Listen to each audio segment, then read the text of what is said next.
بيتنكر وبيلبس قناع على وشه وبيعمل خطة وبيشتغل في الكازينو. بيستخدم وظيفته وبيخفي النارد على الترابيزة. بعد كده بيثبت جهاز تشويش تحت الترابيزة.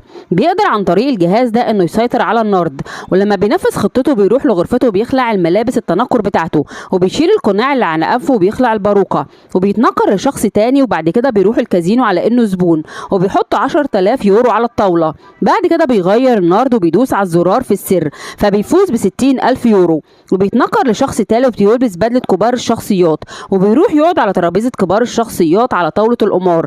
وكانت عنده تكنولوجيا غريبة جدا، لبس نظارة شمسية بتوضح له كروت خصمه. ولما بدأت اللعبة بدأ الشاب ده انه يخسر بإرادته عشان يدي الثقة لخصمه ويخليه يلعب بفلوس اكتر. راهن الشاب ده بكل الفلوس اللي معاه. الكل كان مصدوم جدا. بعد لحظة الكل بدأ يراهن ويزور اوراقهم. الموزع دفع كل الفلوس للخصم بتاعه واتضح وقتها ان نظارته الشمسية حصل فيها عطل. وفي